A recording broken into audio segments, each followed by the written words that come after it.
이제 몇 주 남지 않았습니다. 우리가 열심히 아브라함에 대해서 어느 정도 좀 윤곽이 생기고 정리가 됐으면 좋겠습니다.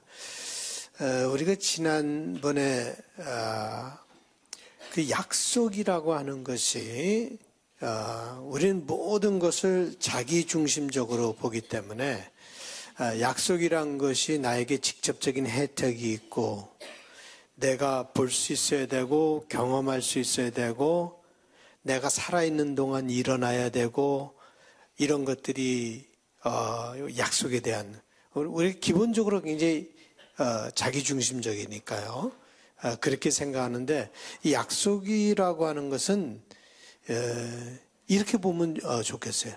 하나님의 흐름이 쭉 있단 말이죠. 하나님의 흐름이 이렇게 흘러가는 흐름이 있어요. 그런데 감사하게도 나를 추수하셔서 선택하셔서 그 흐름의 한 부분으로 사용하신단 말이죠. 근데 그 흐름이 전체가 어떻게 돼가는 건 나는 다 못 봐요. 알 수가 없어요. 그리고 또 내가 꼭 알아야 되는 것도 아니다라고 하는 거죠. 감사한 것은 나를 이렇게 하나님의 쭉 흐름이 있는데 하나님께서 나를 불러서 그 흐름의 한 부분을 감당하게끔 하셨다. 그러니까 끝은 보지 못하는 거예요. 아직. 그러니까 아브라함을 통하여서 큰 민족을 이루는데 아브라함이 뭐 큰 민족을 이루는 것까지 보지 못하죠. 그리고 그 넓은 땅을 갖게 되는데 그 넓은 땅을 갖고 있는 것조차도 보지 못하죠. 그렇지만 아브라함은 시작이었다. 그것을 이루는 하나님의 흐름의 시작이었다라고 하는 것이죠. 그것이 중요한 것이지 아브라함이 실제로 자기 자신이 그것을 꼭 경험하고 가져야 되고 하는 것은 아니다. 그러니까 여러분 삶 속에서 때로는 하나님의 약속이 여러분에게 직접적인 혜택을 주거나 직접적인 어떤 도움을 주지 않을 수도 있지만 여러분들이 하나님의 그 약속의 한 부분이 되었다라고 하는 것이 감사한 것이고 궁극적으로는 여러분과 또 많은 사람들에게 큰 복이 되고 힘이 되고 능력이 된다라고 하는 것을 우리가 깨달아야 합니다. 그것이 약속의 흐름이에요. 예를 들어서 예수님께서 제자들에게 많은 약속을 하셨지만 제자들이 그것을 다 그 약속 한 거를 다 경험하고 살아있는 동안 그러지 못했단 말이죠. 우리가 베드로와 예수님의 대화를 한번 보시죠. 이에 베드로가 대답하여 이르되 보소서 우리가 모든 것을 버리고 주를 따라싸운데 그런즉 우리가 무엇을 얻으리이까? 예수께서 이르시되 내가 진실로 너에게 이르노니 세상이 새롭게 되어 인자가 자기 영광의 보좌에 앉을 때에 나를 따르는 너희도 12 보좌에 앉아 이스라엘 12지파를 심판하리라. 또 내 이름을 위하여 집이나 형제나 자매나 부모나 자식이나 전토를 벌인 자마다 여러 배를 받고 또 영생을 상속하리라. 예, 물론 후세에 돌아가신 다음에 이런 모든 것들은 누렸겠죠. 그러나 집이나 형제나 자매나 부모나 자식이나 전토를 벌인 자는 그 여러 배를 더 받을 것이다라고 하는 그 약속 그들은 받지 못했죠. 베드로는 받지 못했죠. 다들 순교했으니까. 무슨 자기가 버린 거에 대한 그 몇 배의 축복을 누리면서 생활을 끝내지 않았죠. 예, 뭐 야고보와 요한 같은 사람들도 예수님의 오른쪽과 왼쪽에 앉기를 원했지만 실상 야고보는 결국은 첫 순교자가 되죠. 그래서 이런 것들이 그 약속은 그들이 받았지만 그것의 그 열매를 그들이 경험하고 맛보지는 못했다. 그렇지만 약속은 반드시 성취될 것이고 그 약속의 성취는 여러분에게 뿐만 아니라 모든 사람에게 큰 도움을 주게 되고 감사한 것은 여러분들이 그 거대한 위대한 거룩한 하나님의 그 계획 속에 한 작은 부분으로서 선택을 받았고 그 선택받은 사람들로 인하여서 그 약속이 계속해서 이어져 나간다라고 하는 것을 우리가 감사하게 여겨야 될 줄로 믿습니다. 이것이 우리 창세기를 공부하면서 계속 우리가 보는 것이죠. 그 약속이라고 하는 것은 아까 얘기한 것처럼 이렇게 하나님께서 이렇게 흘러가는 커다란 물줄기와 같은 움직임, 커다란 흐름, 그것처럼 흘러가죠. 근데 인간이 때로는 하나님께서 불러서 이것을 네가 해라라고 했는데 인간이 믿질 못하고 연약하기 때문에 우리는 쓰러지죠. 약속을 지키지도 못하고 믿지도 못하고 그래서 우리가 지난주에 본 거죠.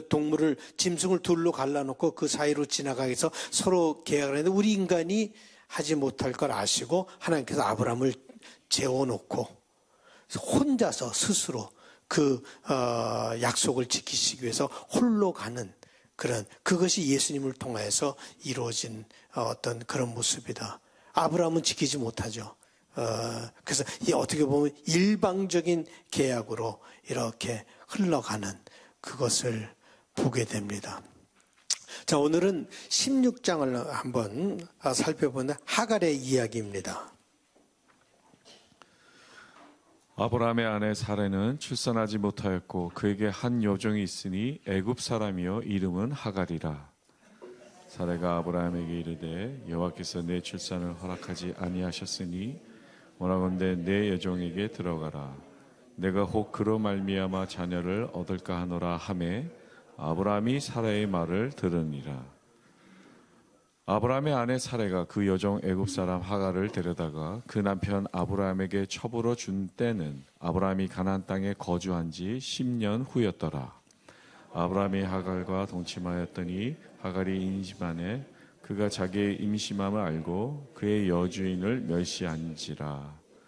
사레가 아브라함에게 이르되 내가 받는 모욕은 당신이 받아야 옳도다.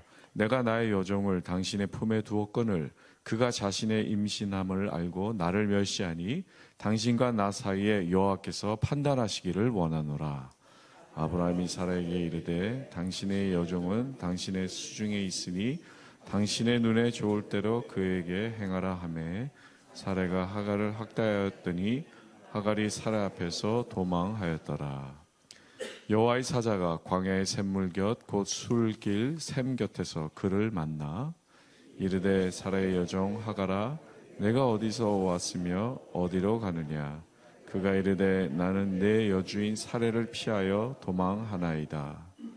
여호와의 사자가 그에게 이르되 내 여주인에게로 돌아가서 그 수하에 복종하라.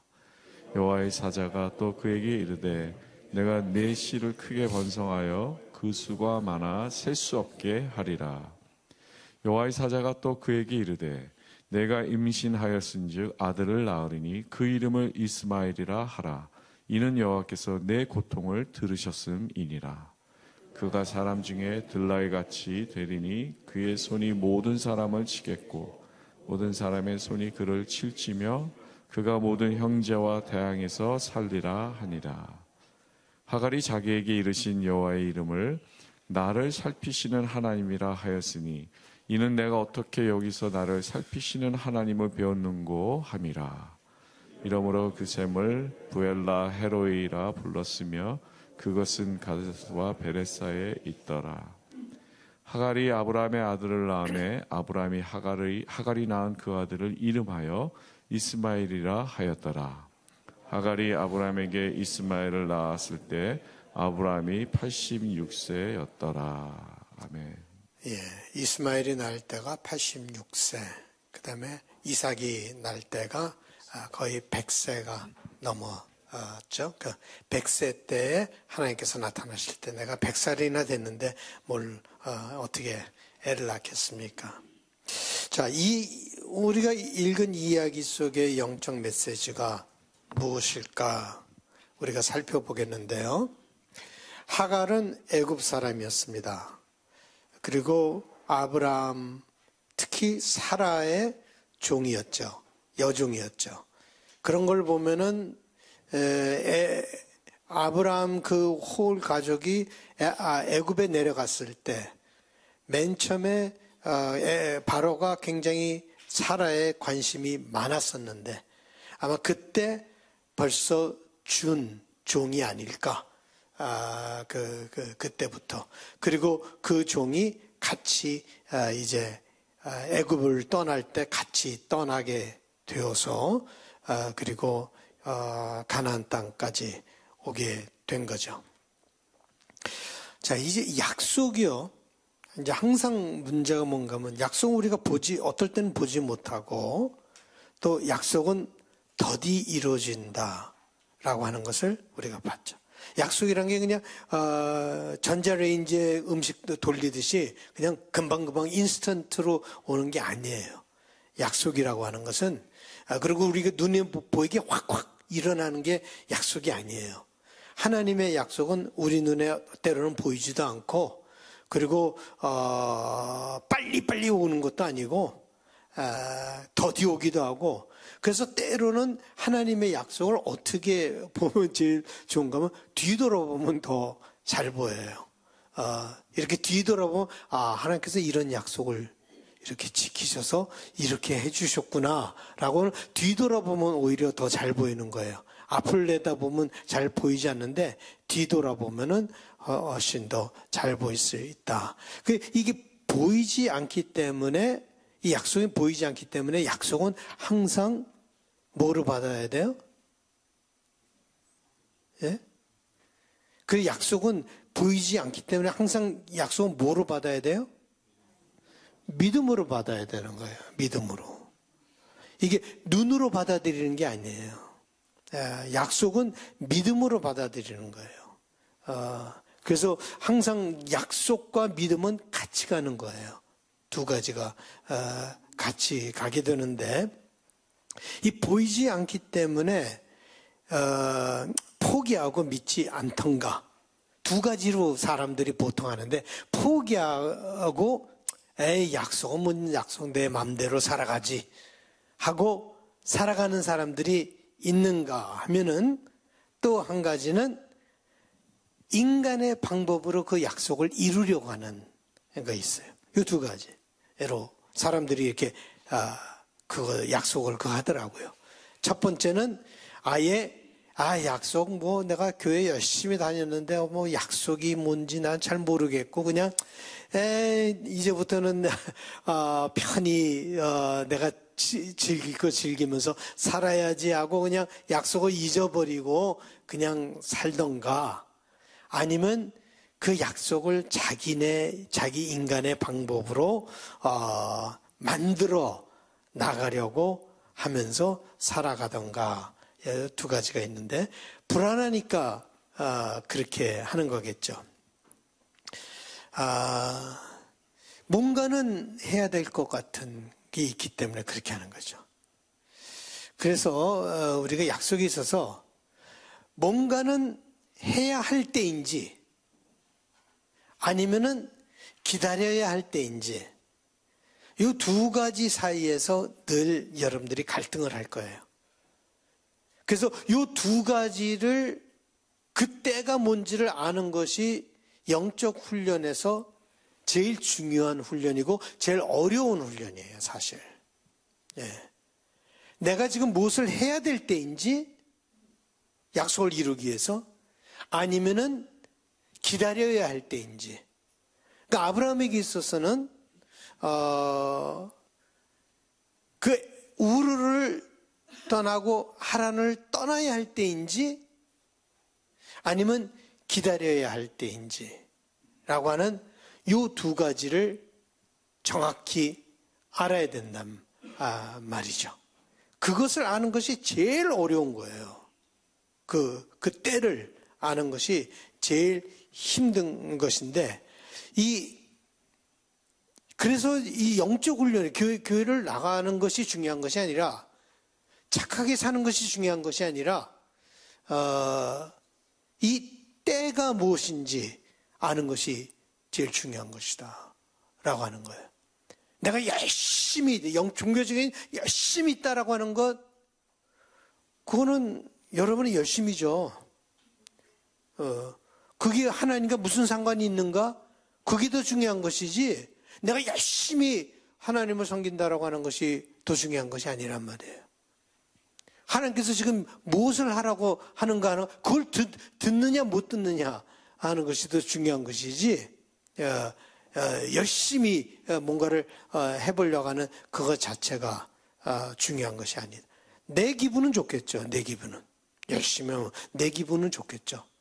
뭐 하는 것 같고 믿는 것 같고 착한 것 같고 그러면 하나님께서 궁극적으로 복내를 주시겠지 라고 하는 그런 포뮬라, 그런 공식 속에서 살아가니까 하나님과는 사실 관계가 없이 갈 수도 있다 이거예요. 내가 열심히 살아가는. 그러면 뭐 기독교를 믿든 불교를 믿든 유교를 믿든 아무거나 믿어도 내가 열심히 살면 되는 거니까. 내가 착하게 살면 되는 거니까.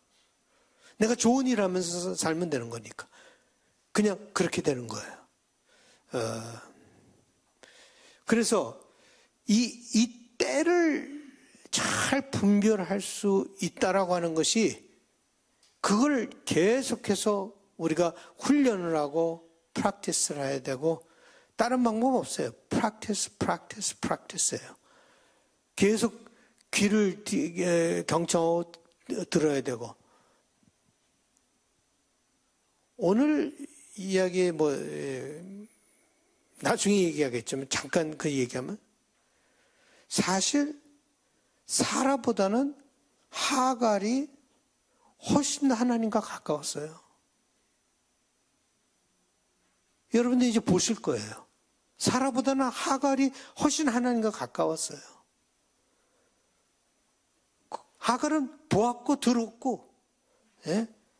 사라는 전혀 다른 세상 속에서 살아가고 있고, 라고 하는 것을 여러분들이 보게 될 거예요.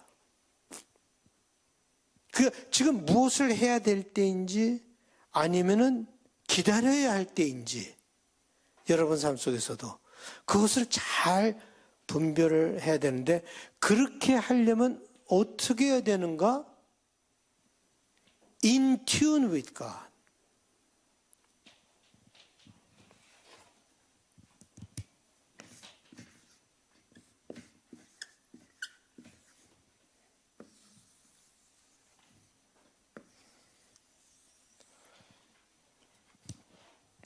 In tune with God. 그 말은 하나님과 주파수가 맞아야 된다는 거예요. 하나님과 주파수가 맞아야 돼. In tune. 노래를 할 때도 in tune으로 해야 되잖아요. 튜니 들으면은 안 되죠. in tune 되는 건 이게 이렇게 하나님과 이렇게 딱 그거 돼야 돼. 예. 연결이 돼야 되는 거예요. 예. 내가 홀로 막 열심히 막 문제를 해결하고 열심히 하고 막 내가 홀로 막 해 나가는 그것보다 더 중요한 게 뭔가 in tune with God. 뭐 열심으로 말하면 바리새인처럼 보다 더 열심인 사람이 어디 있어요? 열심으로 말하면 그 사람들 따라가지 못해. 근데 예수님한테 호되게 혼났잖아요. 그 열심 그거 갖고 되는 게 아니란 말이죠. 뭐 기독교라는 게 열심으로 그냥 되는 게 아니란 말이죠. 바울이 무슨 뭐 예수를 알기 전에는 열심이 없었나요? 어떻게 보면 더 열심히 있었죠. 다메섹까지 그냥 막 따라가서 크리스천을 잡아주기로 하니까 더 열심히 있었죠. 열심이 없었던 게 아니에요, 바울이. 그래서 자기가 나중에 얘기할 때 어떻게 보면 아이러니컬하게 얘기를 해요. 열심으로는 뭘 했다고 그랬어요? 예? 성경을 알아야 돼요. 성경을 아셔야 돼요. 내가 열심으로는 뭘 했다 그랬어요? 율법으로는 흠이 없다 그랬고 열심으로 뭐라 그랬어요? 예? 예? 왜 이렇게 자신들이 없어? 열심으로는 교회를 핍박했다 그랬잖아요. 내가 열심으로는 교회를 핍박했다. 율법으로는 흠이 없고 가멜리아의 제자였고 그랬지만 열심으로는 교회를 핍박했다라고 얘기를 했어요. 예. 열심히 있었어요. 인튠 되지 못했기 때문에 보지 못한 거죠. 예수가 누군지를 보지 못하고 하나님이 누군지를 알지를 못하고 인튠 되어 있지 않았기 때문에 문제였지 열심히 문제가 아니었어요. 도덕이요? 율법으로 흠이 없다고 할 정도로 도덕적인 삶을 살았던 바울이에요. 예. 자기가 딱 깨달은 게 뭔가 하면 인튠 되지 않은 자기의 모습을 보게 돼. 자기 혼자 살아간 거죠. 혼자 열심으로. 혼자 잘난 맛에. 그렇게 살아간 거죠. 예? 그러니까 하나님의 뜻을 알지 못한 거죠. 그래서 이 인튠 되기 위해서 여러분들은 정말로 막 발버둥 쳐야 되는 거예요. 인튠 되려고, 하나님과 인튠 되려고 발버둥을 쳐야 되는 거예요.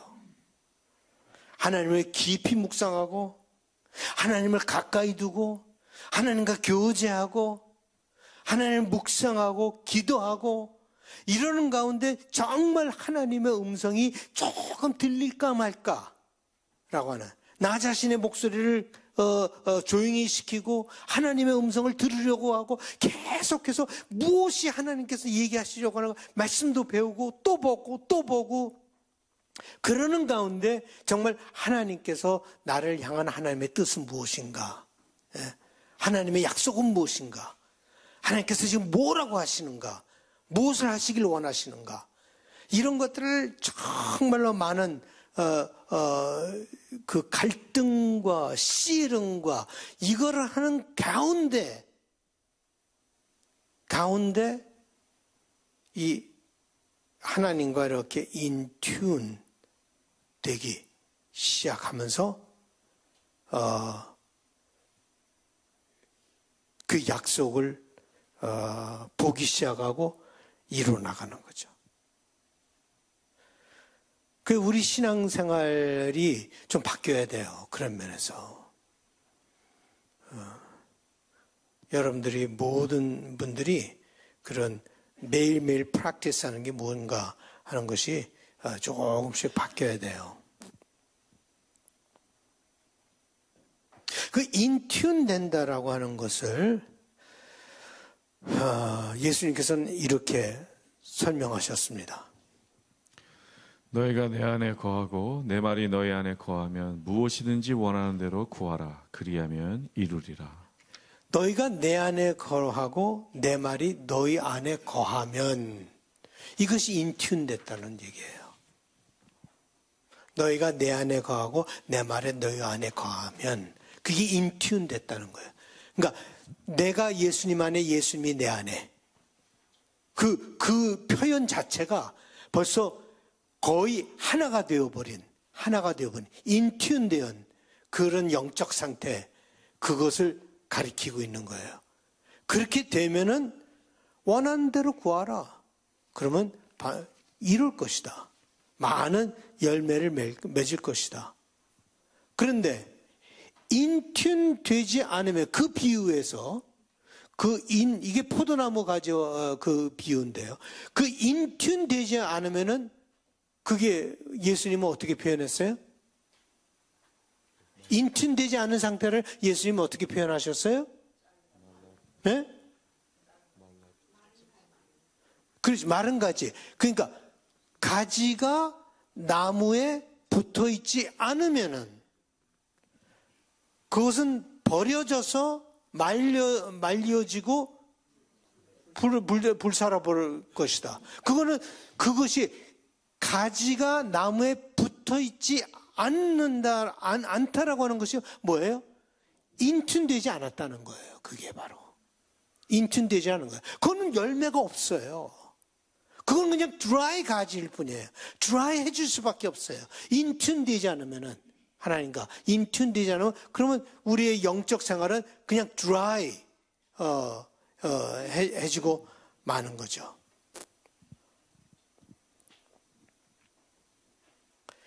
살해의 문제는 하나님과 인튠 되지 않았다는 거예요. 살해의 문제는. 왜냐하면 살해는 자기 문제 속에 빠져 있었어요. 자기 문제 속에. 자기가 아이를 가지지 못한다라고 하는 것이 그에게는 큰 짐이 되었습니다. 커다란 오점이에요.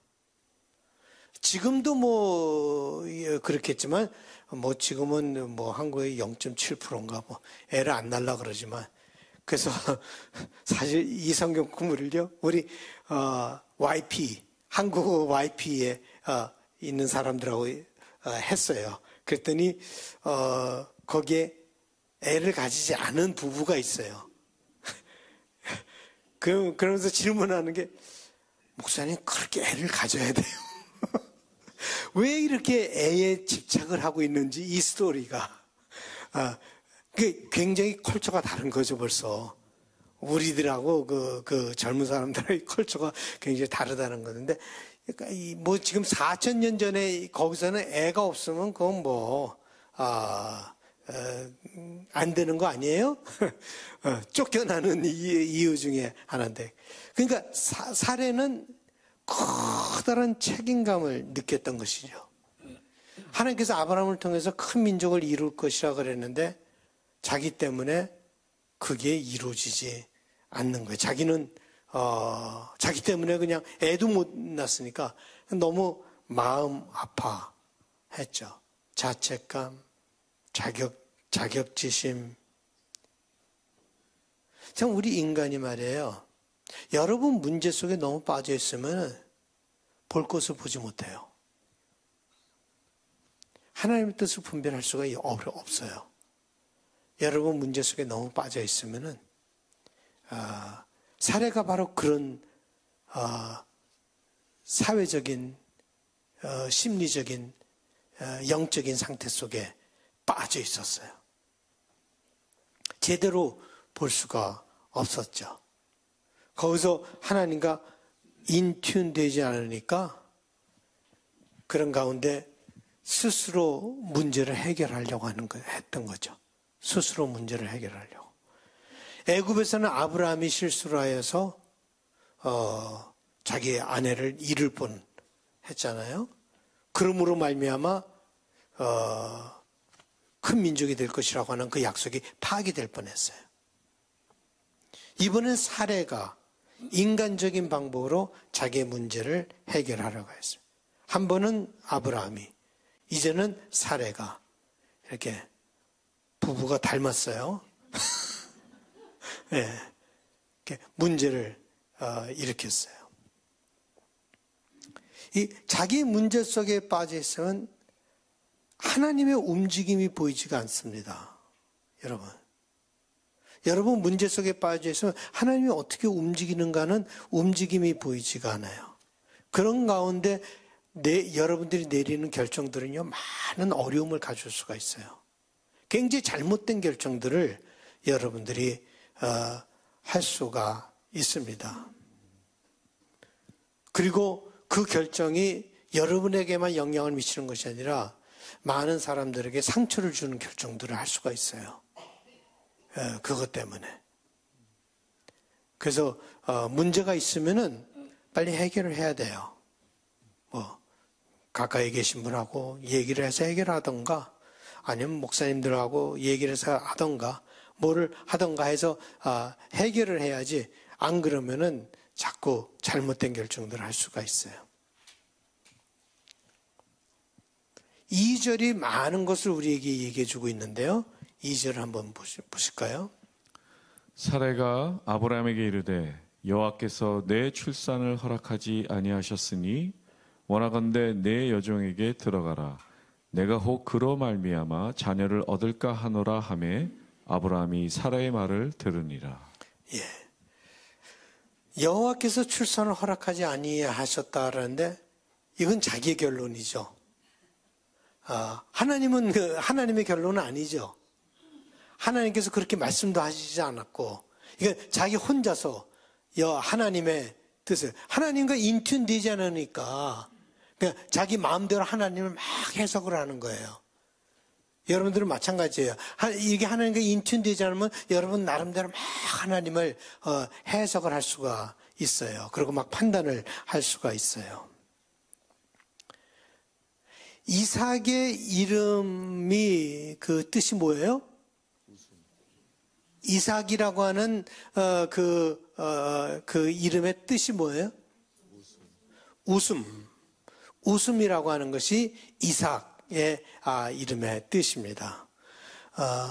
그 부모의 웃음을 볼 수 있는데 맨 처음 웃음은요,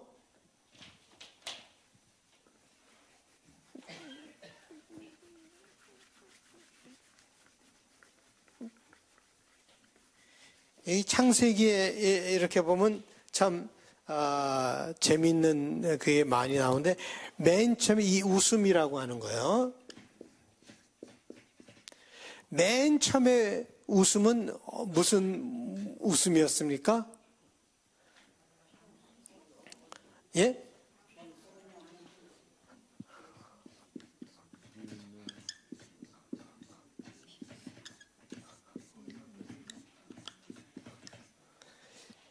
비웃는 웃음이었죠. 그죠? 우리 비웃는 웃음을 한번 볼까요? 그 17장을 우리가 읽지는 않을 거예요. 17장, 18장, 19장, 20장은 오늘 바로 21장으로 넘어가요. 예. 근데 그 17장에 잠깐 보면은 뭐라 나왔죠?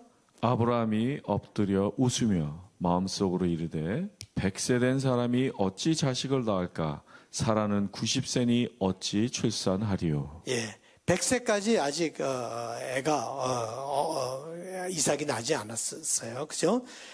그러면 아브라함뿐만 아니라 사레도 또 웃었어요.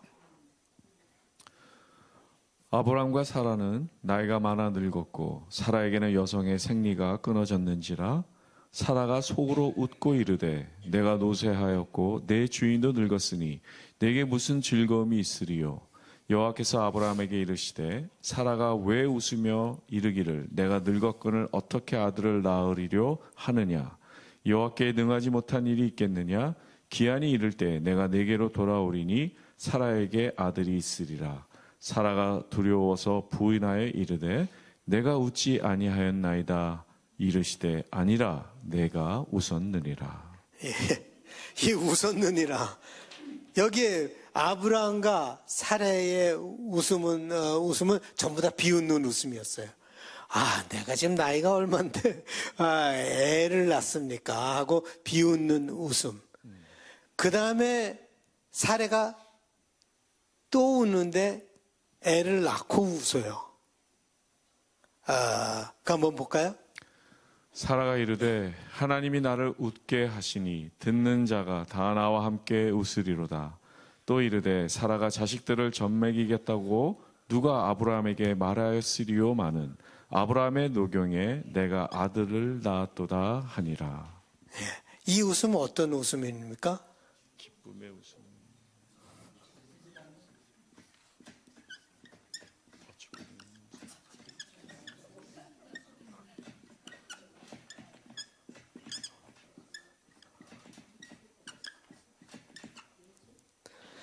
어처구니 없는 웃음이에요. 애를 낳았으니까, 그 나이에 애를 낳았으니까 사람들이 전부 나보고 웃을 것이다 라고 하는 어처구니 웃음. 그 다음에 마지막에는 어떤 웃음일까요?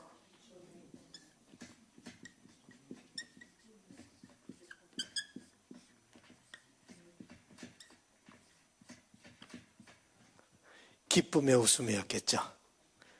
그래서 아브라함과 사레의 웃음이요 이렇게 변해갔어요.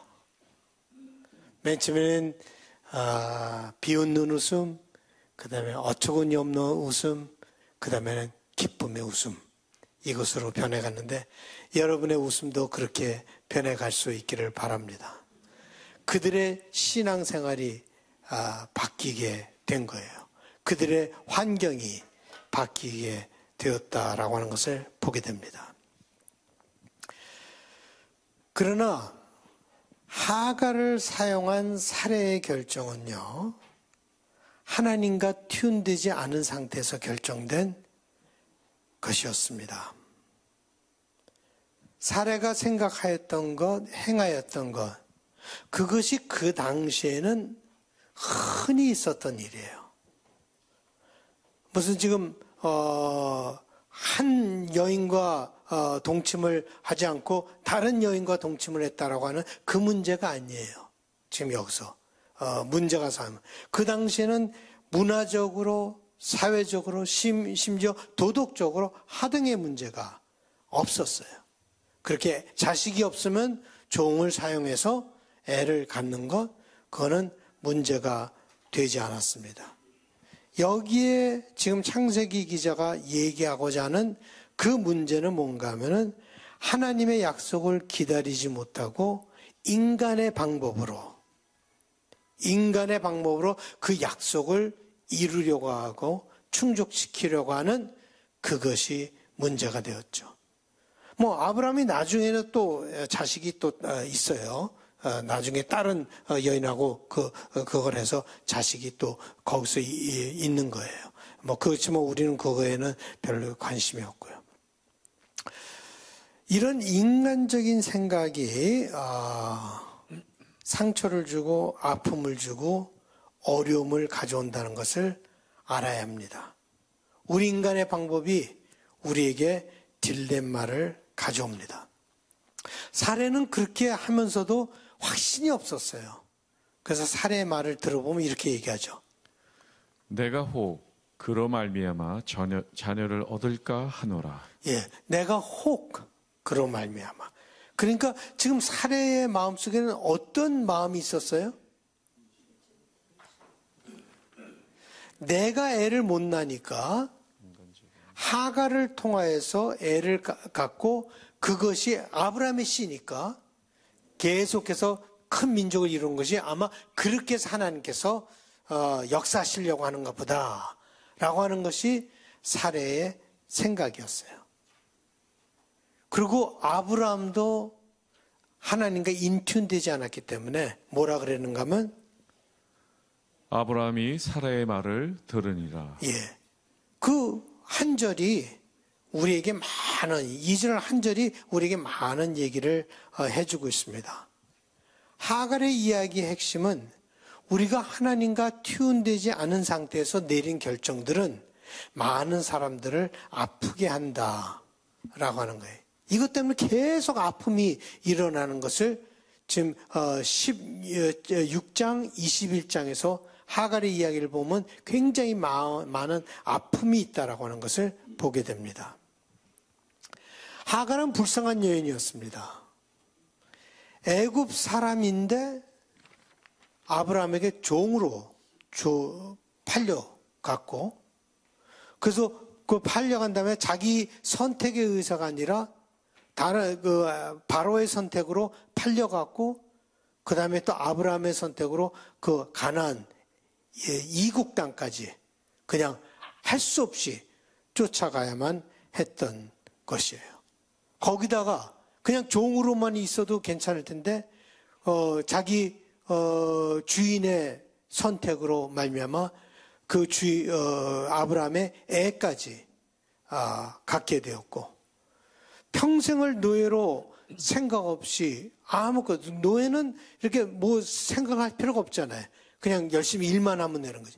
아무런 생각 없이 아무것도 보지 못하고 살던 하갈이요, 아브라함의 아이를 가지면서 그의 심경의 변화가 일어납니다.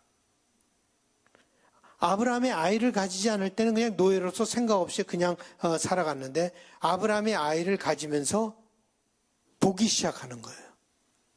눈이 뜨이기 시작하는 거예요. 자기의 처지가 무엇인지, 자기가 누구인지, 내가 이 일을 왜 해야 되는지,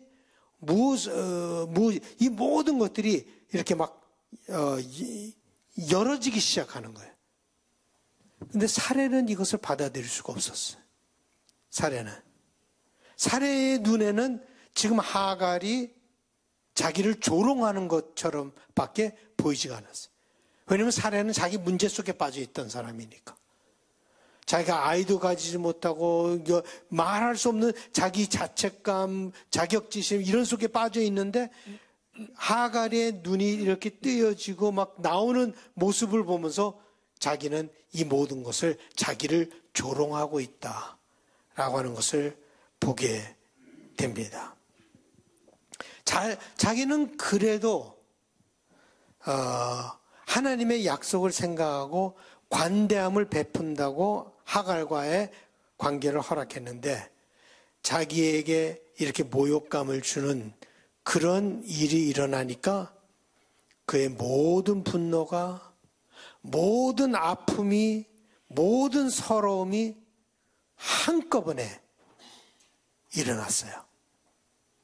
분노와 서러움과 수치심이 독을 품고 있는 화살이 되어서 가장 연약한 하갈을 향해서 박히게 됩니다. 아브라함도 화산처럼 터지는 그 사례의 분노를 막을 수가 없었어요. 그래서 아브라함은 이렇게 말합니다. 아브라함이 사라에게 이르되 당신의 여종은 당신의 수중에 있으니 당신의 눈에 좋을 대로 그에게 행하라. 예. 하갈을 아브라함에게 준 결정 자체가 문제가 있었던 것이 아니라 그 속에 있는 사례의 마음 상태가 문제였죠. 완전히 디스펑셔널한 패밀리예요. 여기 이렇게 보면은 완전히 디스펑셔널, 제대로 기능을 하지 못하는 가족이에요. 온전히 부족한 부부를 보게 됩니다. 이것이 우리의 믿음의 아버지요, 믿음의 어머니라고 부르는 분들의 모습이었어요.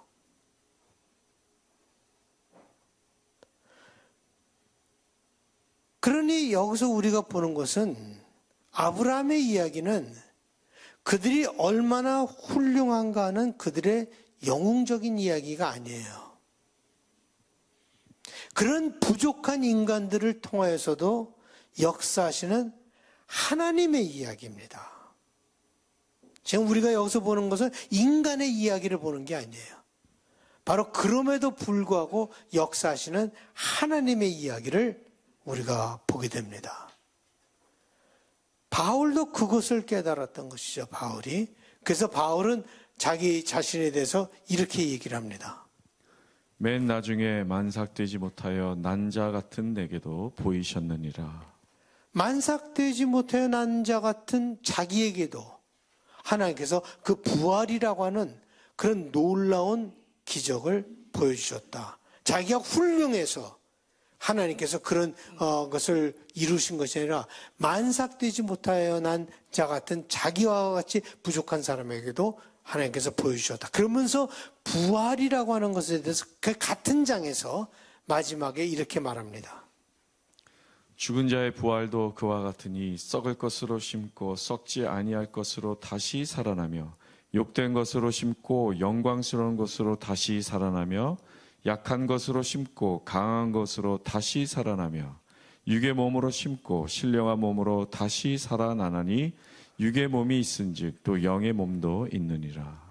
예, 우리가 심는 것은 계속해서 부족한 것, 그런 것들을 심는데 하나님께서는 그걸 그럼에도 불구하고 부활이라고 하는 영광의 그것을 만들어내신다. 여러분의 삶도 마찬가지예요. 여러분들이 꼭 훌륭했기 때문에 하나님께서 축복을 해주신 것이 아니에요.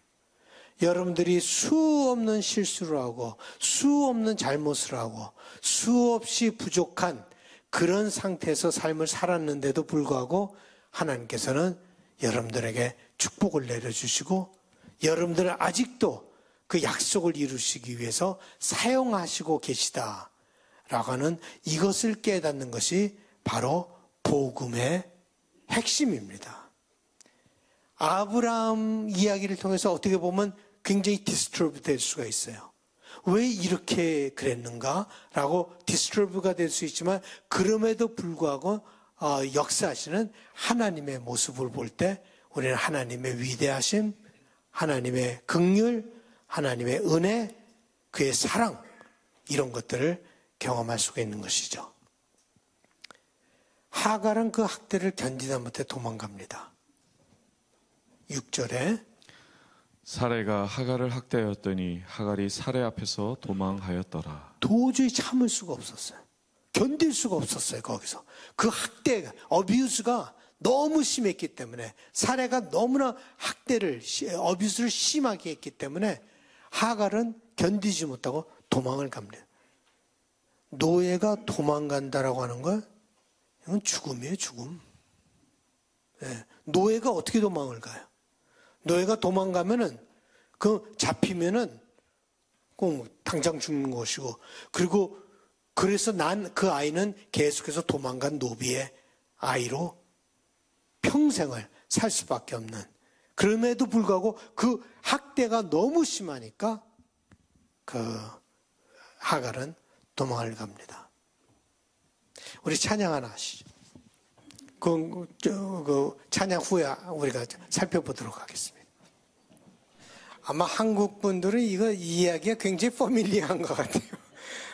지금 본처 이야기, 첩의 이야기, 첩의 자식 이야기, 지금 여기 한참 지금 얘기들이 나오고 있는데 아마 굉장히 패밀리하고 우리 가까운 그런 이야기가 아닌지 모르겠습니다. 예.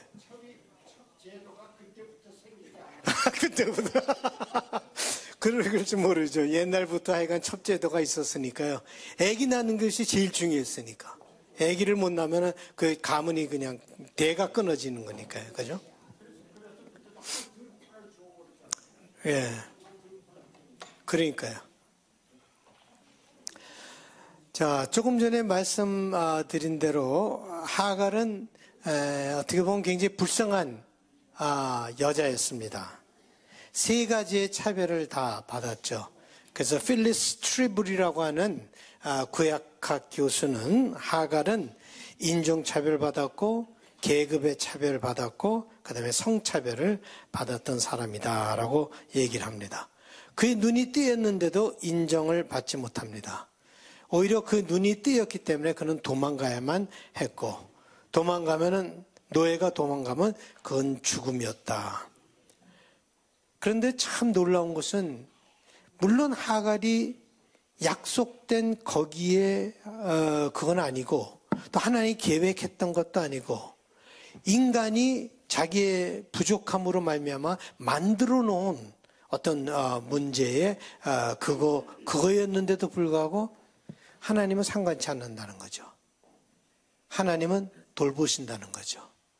그런 하갈마저 내버려 두시지 아니하시고 돌보신 하나님. 하나님께서 그에게 나타나십니다. 그래서 하나님에게 이름을 처음으로 붙인 사람이 누군가 하면 바로 하갈이에요. 엘로이.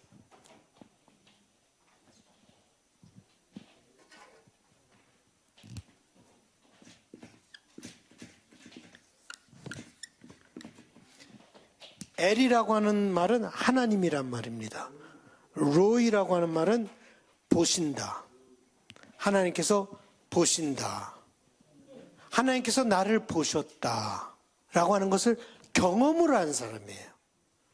하갈이 그 도망가갖고 애를 갖고 이제 어떻게 살지도 모르고 그러는 가운데 거기서 하갈은 하나님을 봅니다. 하나님이 그에게 나타나시고 하나님을 보면서 그는 엘로이, 하나님은 나를 보신다. 하나님이 그에게 묻습니다. 내가 어디서 왔으며 어디로 가느냐? 예, 네가 어디서 왔으며라고 하는 첫 번째 질문에 쉽게 대답합니다. 나는 살해를 피하여 도망하는 중입니다. 핍박을 피해 여기까지 왔습니다. 그런데 두 번째 질문, 어디로 가느냐? 거기는 답을 하지 못합니다. 하갈이 왜냐면 자기도 모르겠대요. 이제 어디로 가야 될지. 우선 튀어나오긴 튀어나왔는데 어디로 가야 될지 모르. 그 sure라고 하는 그것도 본다라고 하는 뜻이 있어요. sure라고 하는 거기 왔는데 어디로 가야 할지를 모르는 거예요. 이 고통이라고 하는 것이 항상 피할 수만은 없는 것입니다. 피하는 것이 또 항상 해결책은 아닙니다. 하나님께서는 하갈이 그냥 할 수 없이 죽을 수밖에 없다라고 하는 것을 보면서 하나님은 그에게 말합니다. 돌아가라. 너희 집으로 돌아가서 그 수하에 복종하라. 어떻게 보면 굉장히 어려운 명령을 하십니다. 나를 핍박하는 사람에게 돌아가서 그 사람에게 복종하란 말이 굉장히 어려운 말입니다. 근데 그 방법밖에 살릴 방법이 없었기 때문에 하나님은 하갈에게 그렇게 얘기를 하시지만 그 안에서도 하나님은 약속을 주십니다. 하갈에게 약속을 주시는데 그 후세에 어떻게 될 것이라고 하는 약속을 주십니다. 여호와의 사자가 또 그에게 이르되 내가 네 씨를 크게 번성하여 그 수가 많아 셀 수 없게 하리라. 예. 이 하갈에게도 이게 아브라함에게 주었던 비슷한 약속이에요. 네 자손도 크게 번성할 수 있게끔 내가 너를 축복하여 줄 것이다. 지금은 그렇지만 돌아가라. 그래서 너의 후손에 큰 민족을 얻게 될 것이다. 그래서 여기 보면 여호와의 사자가 나타난 첫 여인이에요. 그리고 하나님에게 이름을 붙여진 첫 여인이고 굉장히 어떻게 보면 중요한 사람 중에 하나죠. 그리고 그 갖고 있는 아이에 대해서도 예언을 하십니다. 여호와의 사자가 또 그에게 이르되 내가 임신하였은즉 아들을 낳으리니 그 이름을 이스마엘이라 하라. 이는 여호와께서 내 고통을 들으셨음이니라. 예, 이스마엘이라고 하는 말은 하나님께서 들으신다라는 뜻이에요. 하나님께서 이삭은 웃음이라고 하는 뜻이고 이스마엘이라고 하는 뜻은 God hears, 하나님께서 들으신다. 하나님께서 고통받는 자의 부르짖음을 들으십니다. 연약한 자의 억울함을 듣습니다. 사레는 오히려 하나님을 가까이 경험하지 못했는데 하갈은 그 어려운 가운데, 그 고통 가운데, 그 처절한 상황 속에서 하나님을 만납니다. 때로는요, 모든 일이 잘 되고 우리가 특권층에 있을 때, 프리빌리지, 어떻게 보면 사례는 특권층에 있는 사람이에요. 프리빌리지 있는 상태에 있을 때는 하나님을 보지 못해요. 그러나 내가 쫓김을 당하고 버림을 당하고 어려움을 당하고 힘들 때 오히려 하나님께서 우리에게 아주 가까이 친밀하게 나타나시는 것을 볼 수 있습니다. 그 13절을 보면 그걸 알 수 있죠. 하갈이 자기에게 이르신 여호와의 이름을 나를 살피시는 하나님이라 하였으니 이는 내가 어떻게 여기서 나를 살피시는 하나님을 배웠는고 함이라. 하나님을 경험한 거예요. 자기를 살피시는 하나님을 경험한 거예요. 아까 얘기한 것처럼 오히려 하갈은 in tune, 하나님과 in tune, 그래서 듣고 돌아가죠. 사레에게 돌아갑니다. 하나님의 말씀을 복종해서 그냥 돌아가는 그 하갈의 모습을 보게 됩니다. 하나님께서 고통을 덜어가 주시지 않았지만 하나님께서 고통을 들어주시겠다라고 하는 약속을 하갈에게 줍니다. 때로는 하나님께서 그래요. 고통은 피하는 것만이 그냥 모든 것의 해결이 아니에요. 어떨 때 하나님께서 그 고통을 피하게 하시진 않고 고통을 거둬가 주시진 않지만 여러분의 고통을 들어주십니다. 그리고 그 여러분의 그 고통 가운데서 그걸 들어주시면서 더 큰 것을 여러분들에게 또 허락하시기도 합니다. 그것이 바로 바울 사도가 경험한 건 아닙니까? 가시의 고통을 느꼈을 때 하나님께서 그 가시의 고통을 빼주지는 않습니다. 덜어가 주시지 않습니다. 그러나 내 은혜가 내게 족하다라고 하면서 그 고통을 감수하고 이겨나갈 수 있는 힘을, 그 은혜를, 능력을 바울에게 허락하신 것처럼 여러분에게도 때로는 어려운 고통을 그냥 피해가지 않게 하시지만 하나님께서 여러분들에게 힘을 주시라고 믿습니다. 예수님께서 그 겟세마네 동산에서 내 잔을 지나가게 하소서 했지만 하나님께서 그걸 들어주시지 않습니다. 그 지나가게 하지 않고 그 고통 가운데 지나가게 하죠. 그 잔을 지나가게 하는 게 아니라 예수님이 그 고통 가운데 지나가게 하죠. 그렇지만 그것을 해나갈 수 있는 믿음의 능력, 힘, 이 모든 것을 허락하십니다. 그러면 여러분들이 그 고통을 그 불을 통해서 나오게 되면은 더 연단되고 더 강해지게 되는 것이에요.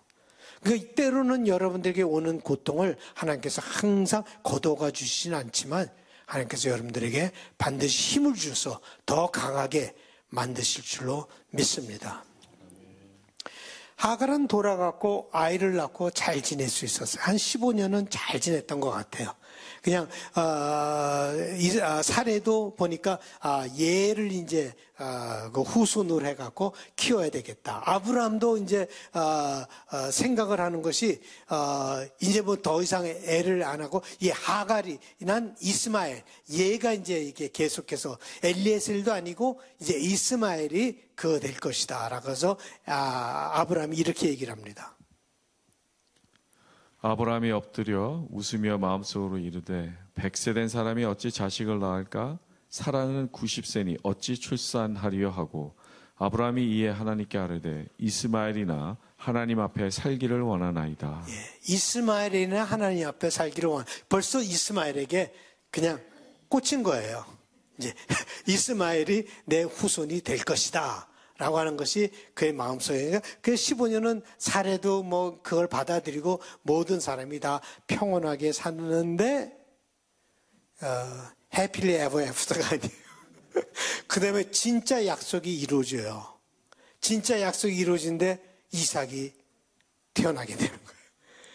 이삭이 태어나니까 모든 것이 다 바뀌어요. 모든 것이 다 바뀌어버렸어요. 우리 한번 그거 읽어보죠.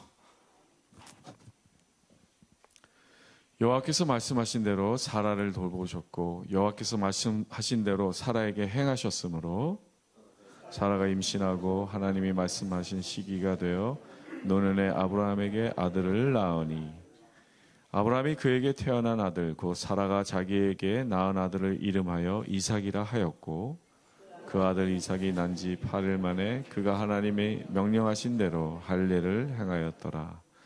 아브라함이 그의 아들 이삭이 그에게 태어날 때에 100세라. 사라가 이르되 하나님이 나를 웃게 하시니 듣는 자가 다 나와 함께 웃으리로다. 또 이르되 사라가 자식들을 젖먹이겠다고 누가 아브라함에게 말하였으리오마는 아브라함의 노경에 내가 아들을 낳았도다 하니라. 아이가 자라매 젖을 떼고 이삭이 젖을 떼는 날에 아브라함이 큰 잔치를 베풀었더라. 사라가 본즉 아브라함의 아들 애굽 여인 하갈의 아들이 이삭을 놀리는지라. 그가 아브라함에게 이르되 이 여종과 그 아들을 내쫓으라. 이 종의 아들은 내 아들 이삭과 함께 기업을 얻지 못하리라 하므로 아브라함이 그의 아들로 말미암아 그 일이 매우 근심이 되었더니 하나님이 아브라함에 이르시되 내 아니나 내 여종으로 말미암아 근심하지 말고 사라가 내게 이른 말을 다 들으라. 이삭에서 나는 자라야 내 씨라 부를 것임이니라. 그러나 여종의 아들도 내 씨니 내가 그로 한 민족을 이루게 하리라 하신지라. 아브라함이 아침에 일찍 일어나 떡과 물 한 가죽 부대를 가져다가 하갈의 어깨에 메어주고 그 아이를 데리고 가게 하니 하갈이 나가서 브에세바 광야에서 방황하더니 가죽 부대에 물이 떨어진지라 그 자식을 관목 덤불 아래에 두고 이르되 아이가 죽는 것을 참아보지 못하겠다 하고 화살 한바탕 거리 떨어져 마주 앉아 바라보며 소리내어 우니 하나님이 그 어린아이의 소리를 들으셨으므로 하나님의 사자가 하늘에서부터 하갈을 불러 이르시되 하갈아 무슨 일이냐 두려워하지 말라 하나님이 저기 있는 아이의 소리를 들으셨나니 일어나 아이를 일으켜 내 손으로 붙잡아라 민족을 이루어 하나님이 하갈의 눈을 밝히셨으므로 샘물을 보고 가서 가죽 부대에 물을 채우다가 그 아이에게 마시게 하였더라. 하나님이 그 아이와 함께 계심에 그가 장성하여 광야에서 거주하며 활 쏘는 자가 되었더니 같이 읽겠습니다. 그가 바란 광야에 거주할 때에 그의 어머니가 그를 위하여 애굽 땅에서 아내를 얻어 주었더라. 예. 이삭이 태어난 것으로 모든 문제가 해결됐으면 좋았을 텐데 그렇지가 못했습니다. 이전에는 사라가 아이를 가지지 못하는 자기의 문제로 하갈을 괴롭혔다면 이제는 진짜로 뭐가 문제인가 누가 상속자가 될 것이냐 하는 그것이 커다란 문제. 이제까지는 이스마엘이 상속자가 될 것이다라고 생각을 하면서 살았는데 이삭이 태어나면 누가 상속자가 될 것이냐. 이스마엘은 벌써 15살 정도가 되었고요. 가만히 보면 이삭이 상대가 되지 않을 정도로 나이도 많고 실상 서자이지만 장자이기도 한 이스마엘이 위협적인 존재로 사라에게는 다가오기 시작했습니다. 이삭이 없을 때는 그래도 15년 동안 잘 지낼 수 있었지만 이삭이 태어났으니 이야기는 달라지게 된 거죠. 근데 애들이 놀면서 놀리더라고 하는데 놀렸다라고 하는 그 원래 단어를 보면요. 웃었더라라는 얘기예요. 이삭하고 같이 웃었더라. 라고 하는데 그게 이제 가만히 자기가 엄마가 보니까 놀리는 것 같고 조롱하는 것 같고 이런 모든 것이 보게 되죠. 그래서 사라는 하갈과 이스마엘을 내쫓기를 원했습니다. 이전에는 아브라함이 당신 마음대로 하세요 라고 했는데 이번엔 아브라함도 마음이 아팠던 거예요. 자기 자식인데 이제 자식도 쫓아내야 되는. 그래서 21장 11절에 이렇게 얘기를 합니다. 아브라함이 그의 아들로 말미암아 그 일이 매우 근심이 되었더니 예, 매우 근심이 되었는데 이제 하나님이 아브라함에게 그들을 내보내라. 도저히 같이 있을 수 없는 그런 상태이기 때문에 내보내라. 근데 요번에 내보내는 것은 주인이 내보낸 거니까 도망간 노예가 아니라 어떻게 보면 자유의 몸으로서 나가게끔 해주는 그것을 베푼 거죠. 그러나 하나님은 하갈과 이스마엘을 돌보시고 그들의 미래를 책임져 주십니다. 그 13절에 보면 그러나 여종의 아들도 내 씨니 내가 그로 한 민족을 이루게 하리라 하신지라. 그래서 광야에서도 그들의 눈을 하갈의 눈을 뜨게 해서 샘물을 보게 하고 그 다음에 아이에게도 약속을 합니다. 일어나 아이를 일으켜 내 손으로 붙들라 그가 큰 민족을 이루게 하리라 하시니라. 예, 그러면서 이 이야기가 하갈과의 이야기가 이렇게 인간이 자기 인간의 방법으로 만든 것이 많은 사람들에게 상처를 주고 아픔을 주고 어려움을 주고 그랬지만 하나님께서 그것을 다시 해결하시면서 그 약속의 그 흐름을 계속 만들어 가시는 그 하나님의 모습을 우리가 보게 되는데 이것이 신약에 와서는 바울이 전혀 다른 모습으로 하나님의 그 움직임이 어떻게 계속되는가를 얘기를 해주고 있어요. 그건 요 다음 주에 우리가 보겠어요.